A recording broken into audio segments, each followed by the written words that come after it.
Obsidian facile, configuration initiale et réglages essentiels pour débuter. Alors dans cette vidéo, je vais t'expliquer quels sont les principaux réglages que tu dois avoir en tête au moment où tu débutes sur Obsidian. L'idée c'est que ça va pas forcément être la vidéo la plus passionnante, malgré tout je pense que c'est une vidéo qui est hyper importante puisqu'elle te permettra en fait de faire des réglages qui sont vraiment très importants quand tu débutes. L'idée c'est que même si tu feras pas forcément tous les réglages là maintenant, au moins tu les auras en tête et de cette manière ça te permettra quand tu auras une pratique d'Obsidian un peu plus avancée, de te souvenir qu'il y a ces réglages possibles, et en tout cas moi je vais te faire débuter avec ceux que je préconise pour mes formations. Alors pour rappel, si c'est la première vidéo que tu regardes de cette série de vidéos, dans la description tu retrouveras un lien, ça te permettra de t'inscrire à ma newsletter et de recevoir, si tu le souhaites, le kit qui te permet notamment d'avoir le support de formation, des exercices et quelques autres surprises. Allez, c'est parti. Alors dans cette vidéo, l'idée ça va vraiment être dans un premier temps d'aller dans les paramètres. Donc on va se rendre en bas à gauche, dans paramètres, et on va consulter les différents onglets un à un, de manière à ce que je t'explique dans le détail. Alors, le premier onglet, c'est l'onglet « À propos ». Ce que tu dois noter par rapport à cet onglet, c'est que d'une part, tu as les versions d'Obsidian, tout du moins la version que tu utilises. Donc c'est ici que va s'afficher la dernière version. Globalement, les mises à jour sur Obsidian se font de manière automatique, donc en théorie, tu n'as pas grand-chose à faire. Malgré tout, ce que je t'invite à faire, c'est acheter un coup d'œil à version de l'installateur. L'idée, c'est que, en fait, dans Obsidian, quand tu télécharges Obsidian pour la première fois, donc tu vas télécharger ce qu'on appelle l'installateur, c'est ça qui te permet d'installer le logiciel, et en fait l'idée c'est que malgré les mises à jour automatiques qui se font, quand tu as des grosses mises à jour donc très impactantes, ça arrive rarement mais ça arrive quand même de temps en temps, et bien l'idée c'est que si tu n'as pas la dernière version de l'installateur, en fait tu vas pas forcément avoir l'entièreté des dernières mises à jour. Donc voilà, garde-le dans un coin de la tête, c'est pas forcément à mettre à jour comme je le disais tout le temps, mais mettre à jour de temps en temps la version de l'installateur, donc c'est-à-dire retélécharger Obsidian et le réinstaller, ça te permettra de bénéficier des toutes dernières versions.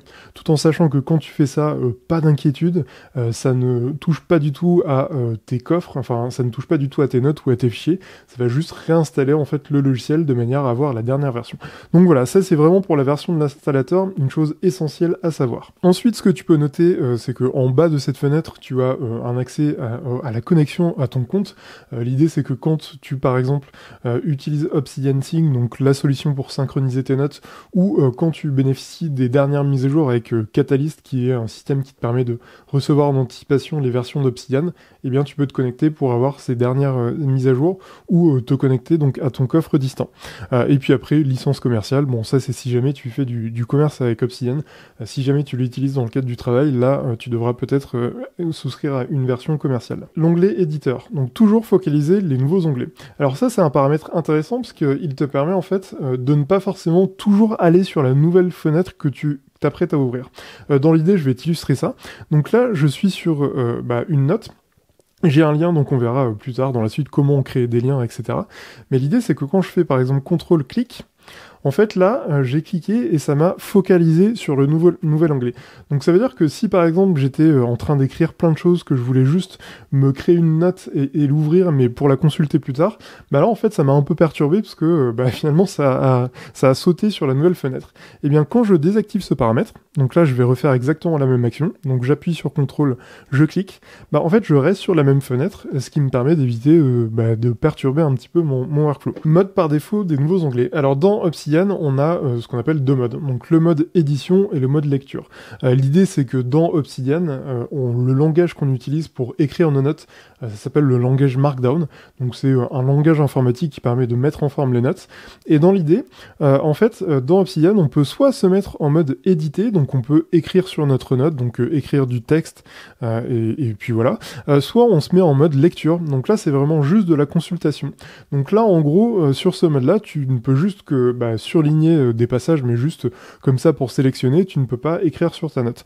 Donc mode par défaut des nouveaux onglets, c'est savoir si par défaut tu souhaites être plutôt en mode lecture ou en mode édition, tout en sachant qu'après tu peux très bien facilement basculer d'un état à un autre, mais voilà, par défaut en général on laisse en mode édition, malgré tout tu sais que ce mode existe. Ensuite, mode d'édition par défaut. Alors là, c'est un peu différent, parce que là où on avait possibilité soit d'éditer, soit de visualiser, bah en fait là, on a un peu un mode intermédiaire, c'est-à-dire que en fait, le mode aperçu en direct, il te permet, donc là je vais me mettre dessus, d'éditer tes notes, de les mettre en forme, tout en voyant le résultat final comme si tu étais en mode visualisation. Donc là, par exemple, si je veux mettre en gras du texte, donc mettre en gras, pardon, eh bien, je vais pouvoir surligner mon texte, le mettre en gras, et là, je vois directement le résultat qui apparaît. Un peu pareil de cette manière, si je mets des niveaux de titre, donc là, je mets des niveaux de titre 1, 2, 3, et bien là, je vois la mise en forme directe qui apparaît. Donc voilà, le mode aperçu en direct, il correspond vraiment à ça, et si jamais je ne veux pas avoir les deux en même temps, eh bien, je peux basculer en mode source. Donc en mode source, là, j'ai le langage Markdown, la syntaxe informatique brute de décoffrage, et donc là, je peux pas visualiser en direct, et pour le faire, il faut que je passe en mode aperçu de cette manière. Tout en sachant qu'après, en bas à droite de l'interface, tu as un petit bouton qui te permet de facilement basculer d'un mode à un autre, ou après, dans les paramétrages, tu peux aller dans CTRL-P, donc dans la palette de commandes, c'est un truc qu'on verra un peu plus tard, mais si tu tapes aperçu, basculer en aperçu en direct et mode source, eh bien tu vois que tu peux facilement switcher de l'un à l'autre. Maintenant, passons au paramètre longueur de ligne lisible. Donc là, dans l'idée, quand tu es sur Obsidian, en fait, tes notes, elles prennent une partie, mais pas entière de l'espace. L'idée, c'est que, en fait, ça te permet d'avoir un espace qui peut être un peu plus clair, un peu plus, on va dire, dirigé, et ça te permet que ce soit relativement beau à voir. L'idée, c'est que ce mode-là, il est sympa, mais par contre, quand tu as beaucoup de texte, ou quand tu as, par exemple, des tableaux dans tes notes, ou des images, bah, en fait, ça va vraiment réduire l'espace, ce qui n'est pas forcément toujours pratique. Donc là, avec le paramètre longueur de ligne lisible, si jamais tu le désactives, ça te permet d'avoir une note qui prend l'entièreté de l'espace. Pliage de l'entête et de l'indentation, ce qui est hyper intéressant derrière ce paramètre, c'est que dans tes notes, quand tu vas créer différents niveaux de titres, l'idée c'est que tu peux en fait replier une partie du texte. Donc là, par exemple, je suis sur une section, je vais te montrer un peu plus en détail. Donc j'ai un grand titre, Lorem Ipsum, le second titre est celui-là, et quand je clique juste là, ça me permet de plier cette partie de manière à ce que l'interface soit un peu plus claire. Donc c'est assez pratique et c'est important de connaître ce paramètre. Et dans l'idée, quand tu crées des listes à puces, c'est un peu la même chose, tu peux plier et déplier une partie de ton texte de manière à ce que tu vois de manière un peu plus précise ton texte. Afficher le numéro de ligne, donc là, comme tu t'en doutes, ça va te permettre d'afficher le numéro de tes lignes sur ton document. Donc là, on peut voir que sur cette partie, on a bien les numéros de lignes qui apparaissent. Ça peut être intéressant si jamais tu prévois par exemple d'exporter ta note. Ça te permet de voir le résultat final sur un document par exemple type PDF. Et enfin, dans le paramètre éditeur, donc je vais pas forcément aller dans le détail dessus, mais tu as possibilité d'activer la correction orthographique, tu as possibilité d'associer automatiquement les crochets. Bon, ça c'est un truc par défaut. En fait, quand tu vas mettre un crochet par exemple ou des guillemets, ça te permet d'avoir le début et la fin des guillemets sans avoir à le recopier, donc c'est plutôt pratique. Et puis après, tu as différents paramètres pour par exemple gérer la taille de la tabulation ou ce genre de choses. Le paramètre fichier et lien. Donc premier paramètre, fichier supprimé. Dans l'idée, quand tu utilises Obsidian, tu peux choisir l'emplacement où vont être les fichiers supprimés. Donc soit la corbeille du système, donc la corbeille de ton ordinateur ou ton téléphone, soit la corbeille spécifique à ce coffre dans Obsidian. Donc ça peut être assez intéressant parce que dans l'idée, en fait, tu as possibilité ensuite de récupérer tes fichiers, et donc forcément, si c'est dans la corbeille de ton système, tu pourras pas, si jamais tu supprimes cette corbeille et la corbeille de ton système, tu n'auras pas forcément accès à la récupération des fichiers. Donc intéressant de bien configurer ce paramètre, notamment au départ, puisque forcément, quand tu vas débuter, tu vas pas forcément être hyper à l'aise avec tout, et donc pour éviter de faire une bêtise, je te conseille de mettre en place ce paramètre. Toujours mettre à jour les liens internes. Donc ça, c'est vraiment le paramètre principal d'Obsidian. Si tu ne devais en retenir qu'un seul, ce serait celui-là. L'idée, c'est que, en fait, dans Obsidian, donc on le verra un peu plus tard, mais tu peux créer des liens. Et en fait, si jamais ce paramètre n'est pas activé, si jamais tu modifies par exemple le titre d'une note et que tu as créé un lien, en fait, tout va être cassé et du coup, tu n'auras pas les liens qui se feront naturellement. Donc voilà, c'est vraiment hyper important de faire attention à ce paramètre. Par défaut, d'ailleurs, c'est pas un paramètre qui est activé dans Obsidian, alors je ne sais pas pourquoi. Je pense que ce serait plus naturel de l'activer par défaut. Mais bon, bref, c'est important de le savoir, donc je te conseille vraiment de mettre en place ce paramètre. Emplacement par défaut de la nouvelle note. Alors, je vais pas forcément rentrer dans le détail dans cette partie, parce que c'est quelque chose qu'on verra un peu plus tard, mais dans l'idée, tu peux choisir en fait l'endroit où vont se situer les nouvelles notes, donc soit à la racine du coffre, dans un dossier spécifique ou dans le même dossier que le fichier sur lequel tu es. Format des nouveaux liens, bon ça c'est pas hyper intéressant. Emplacement par défaut des nouvelles pièces jointes, là aussi c'est un paramètre sur lequel on reviendra un peu plus tard. Dans l'idée tu as plusieurs paramètres, donc soit la racine du coffre, dans un dossier spécifique ou au même niveau qu'un dossier, enfin que la note que tu consultes, bref, on rentrera dans le détail un peu plus tard. Et puis ensuite, fichier exclu.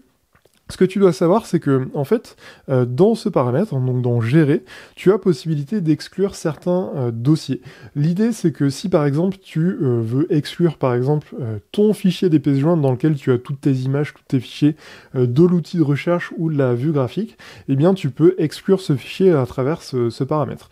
Donc voilà, c'est un paramètre qui est assez intéressant, mais malgré tout, il faut quand même faire attention, parce que si jamais tu exclus certains fichiers, forcément, si jamais tu as oublié que tu avais exclu ces dossiers-là, en fait, tu ne les retrouveras pas. Et donc, moi, j'ai déjà eu le cas où certaines personnes s'interrogeaient de où étaient passés leurs fichiers, alors qu'en fait, c'était juste qu'elles avaient exclu le dossier concerné dans ce paramètre. Donc voilà, important à noter. Peut-être pour l'instant, ne mets pas en place ce paramètre, mais tu verras que peut-être dans ta pratique future d'Obsidian, tu auras peut-être intérêt à le faire.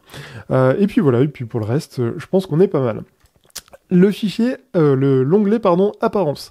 Donc dans Obsidian, tu as possibilité de choisir un thème clair ou un thème sombre. Ça, c'est vraiment le paramétrage de base. Ensuite, tu as possibilité de jouer avec les couleurs d'accentuation. Donc là, globalement, ça va modifier en fait les couleurs qui apparaissent dans le menu. Donc voilà, là je vais remettre par défaut, mais c'est possible de le modifier. Et puis après, dans thème, tu as possibilité de télécharger une multitude de thèmes. L'idée c'est que en fait dans Obsidian il y a plein de passionnés d'Obsidian et du coup ces passionnés sont souvent des développeurs et en fait ils créent des apparences, donc c'est plutôt sympa parce que ça permet de modifier l'apparence qui est peut-être un peu austère des fois de base dans Obsidian sans forcément toucher au code. Donc voilà, c'est plutôt sympa. Donc n'hésite pas à télécharger différentes apparences. Il y en a énormément. Tu peux tu peux les classer par récemment publiés, les plus populaires. Ça peut être assez intéressant. Tu peux aussi afficher les thèmes clairs ou non. Donc dans l'idée, en fait, tu as soit un thème clair à chaque fois, soit un thème sombre. Tous les thèmes qui ont été créés ne sont pas forcément en thème clair ou en thème sombre, mais en décochant ce paramètre, ça te permet d'accéder à l'entièreté des thèmes. Donc là, on voit par exemple qu'il y a 218 thèmes. Donc ça nous permet de voir qu'il y a vraiment matière à personnaliser Obsidian. Ensuite, je passe rapidement, mais tu as possibilité de gérer la police de l'interface, la taille de la police, etc.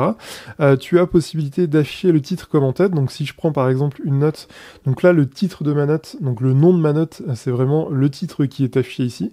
Donc de cette manière, si je le modifie ici, en fait, je peux modifier le nom de la note.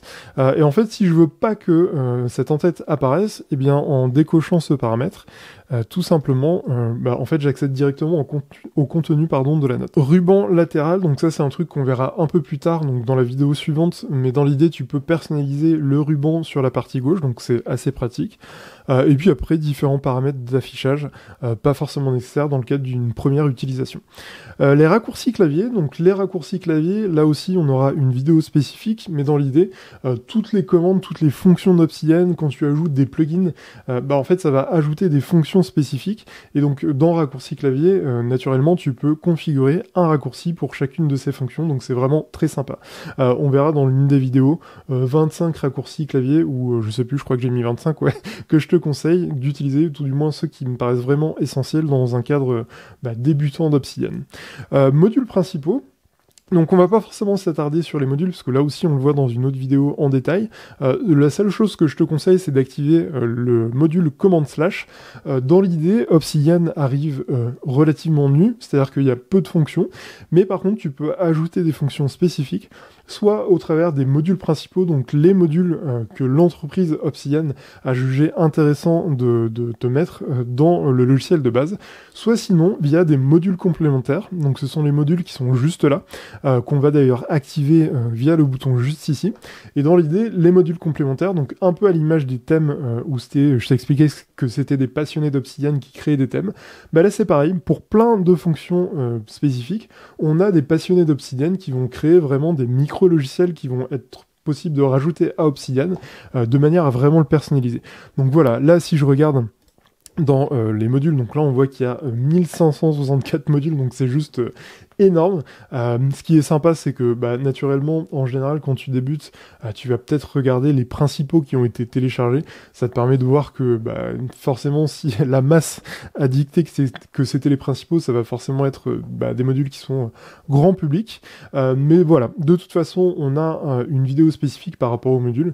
Et puis après, dans le cadre de mes newsletters, donc une fois par mois, je communique sur des modules qui me paraissent vraiment intéressants et je vais piocher dans les nouveaux modules qui ont été créés. Donc voilà, ça te fait une raison de plus de t'abonner à ma newsletter ou même en vidéo. Souvent, je te partage des modules qui me paraissent vraiment intéressants. Voilà concernant les principaux paramétrages à faire dans Obsidian, les configurations initiales et les réglages essentiels. L'idée, c'est vraiment de te faire un premier passage sur quelques réglages qui vont te faciliter la vie par la suite. Donc comme d'habitude, si jamais ce n'est pas le cas, n'hésite pas à liker, t'abonner, partager. Et puis je te dis à tout de suite pour la prochaine vidéo.